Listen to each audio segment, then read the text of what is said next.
Hi friends, welcome to my YouTube channel Power of Motivation. Power of Motivation में आप सबका बहुत बहुत दिल से स्वागत करता हूं। तो दोस्तों, आज के इस वीडियो के अंदर हम बात करेंगे आप सबकी पसंदीदा कंपनी सुज़लोन एनर्जी के बारे में। जी हां, सुज़लोन दोस्तों एक ज़बरदस्त कंपनी साबित हुई है। पिछले कुछ टाइम के अंदर कंपनी ने बहुत अच्छे रिटर्न दिए हैं। अगर पीछे जाऊं तो 1.5-2 साल पहले इसका स्टॉक जो था दोस्तों वो सिर्फ 7-8 रुपए पे हुआ करता था और 2 साल बाद 86 का हाई लगा के आया है दोस्तों।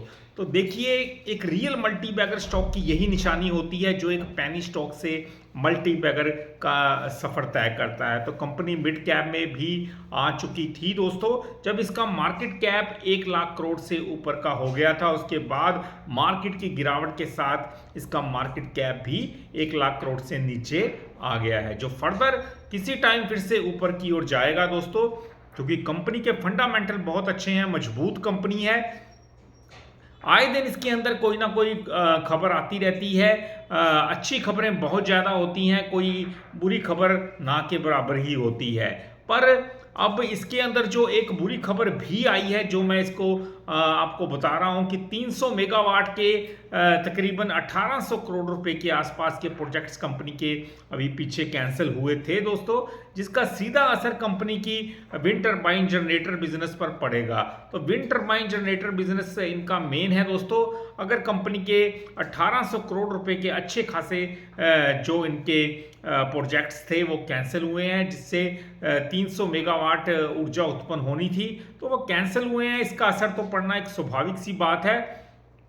पर अब भी कंपनी के पास 5622 मेगावाट के ऑर्डर हैं। 5622 मेगावाट के कंपनी के पास अच्छे खासे ऑर्डर हैं, क्योंकि कंपनी की ऑर्डर बुक लगातार बढ़ रही है। अगर 300 मेगावाट के ऑर्डर कैंसिल भी हुए हैं तो भी कंपनी के ऊपर कोई खास असर पड़ने वाला नहीं है दोस्तों। अब मोतीलाल ओसवाल जो एक ब्रोकरेज फर्म है दोस्तों, उन्होंने लॉन्ग टर्म के लिए इसके अंदर वो बाय की रेटिंग दी है और बुलिश है इस स्टॉक के ऊपर, क्योंकि कंपनी अच्छी है। अब मोतीलाल ओसवाल जैसे ब्रोकरेज हाउस इसके ऊपर लॉन्ग टर्म के विजन के साथ इसमें बाय के लिए कहते हैं दोस्तों। तो कंपनी दमदार कंपनियों में से एक है और विंड एनर्जी की ये नंबर 1 कंपनी है। सोलर के अंदर भी कंपनी के अच्छे खासे प्रोजेक्ट्स हैं दोस्तों। अब भारत की सोलर मॉड्यूल मैन्युफैक्चरिंग कैपेसिटी जो है 74 गीगावाट की है और जो 2030 तक 100 गीगावाट तक की हो जाएगी। तो देखिए कितना बड़ा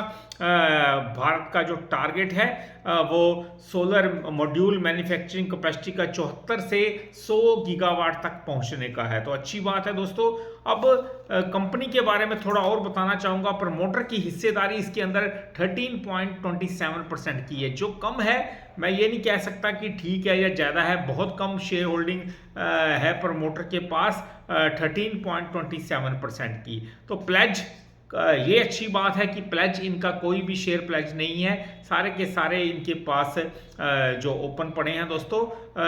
कोई इन्होंने जो कर्जा लेके शेयर प्लेज रखे थे वो कंपनी छुड़वा चुकी है, ये अच्छी बात है। और FIIs की यानी फॉरेन इंस्टीट्यूशनल इन्वेस्टर की इसमें 21.5% के आसपास की शेयर होल्डिंग है। और बात करूं DIIs के पास 6.70% की शेयर होल्डिंग है और म्यूचुअल फंड के पास 3.82% की शेयर होल्डिंग है। अब यहां देखिए आप, FII के पास 21.5 और DIIs के पास 6.70% की शेयर होल्डिंग। ये दिखाता है कि कंपनी के ऊपर बड़े बड़े फंड हाउसेस जो हैं कितना बिलीव करते हैं, तभी उन्होंने इतनी बड़ी शेयर होल्डिंग इस कंपनी के अंदर रखी हुई है। तो अच्छी कंपनी होगी। फंड हाउसेस पूरी रिसर्च के बाद ही पैसा लगाते हैं, अच्छी कंपनी है तभी उन्होंने इतनी बड़ी इन्वेस्टमेंट की हुई है। अगर बात करूं तो प्रमोटर से ज़्यादा हिस्सेदारी तो FIIs के पास है दोस्तों, 21.52% की। म्यूचुअल फंड के पास भी 3.82% की शेयर होल्डिंग है। और अदर्स में बात करूं तो 58.51% की शेयर होल्डिंग अदर्स के पास है। तो प्रमोटर की शेयर होल्डिंग 13.27% की हो सकता है। अदर वाली जो शेयर होल्डिंग शो हो रही है दोस्तों, वो प्रमोटर की शेयर होल्डिंग अदर में हो सकता है कि वो वहां दिख रही हो, नजर आ रही हो। तो फ्रेंड्स कंपनी अच्छी है। प्रमोटर अपने प्लेज शेयर जो भी थे सारे के सारे छुड़ा चुके हैं, तभी तो इनकी प्लेज की जो शेयर हैं दोस्तों वो इस टाइम शून्य है, जीरो है। बहुत अच्छी बात है। और कभी घाटे में रही हुई कंपनी थी ये, अब अच्छे खासे प्रॉफिट में आ चुकी है। अभी Q3 के अंदर कंपनी ने बहुत बढ़िया रेवेन्यू और नेट प्रॉफिट बनाया था, ऑलमोस्ट 91% के आसपास या 100% के आसपास कह सकते हैं। इनका रेवेन्यू और मार्केट शेयर बढ़ा था और नेट प्रॉफिट भी अच्छा खासा इंक्रीज हुआ था। तो लॉन्ग टर्म का नजरिया रखेंगे तो ये स्टॉक एक बेहतरीन विकल्प साबित हो सकता है। अच्छी कंपनी है। अब अच्छी कंपनी को अगर आप बुरे वक्त में बाय करते हैं तो एक बेहतरीन ये स्टॉक मैं समझता हूँ ये हो सकता है, क्योंकि कंपनी अच्छी है, फंडामेंटल मजबूत है, प्रॉफिट मेकिंग कंपनी है।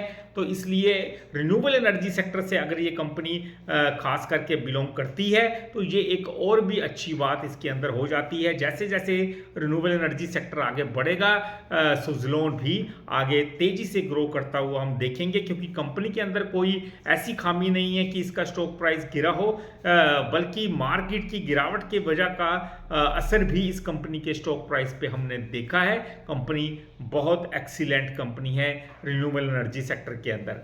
तो वीडियो अच्छा लगा हो चैनल को जरूर सब्सक्राइब कीजिएगा, क्योंकि ऐसे वीडियोस मैं डालता रहूंगा। पूरा एजुकेशन पर्पस से मेरे वीडियोस होते हैं, ताकि आप सबको ज़्यादा से ज़्यादा जानकारी दे सकूं। मिलते हैं हम अपने अगले वीडियो में, तब तक के लिए नमस्कार जी।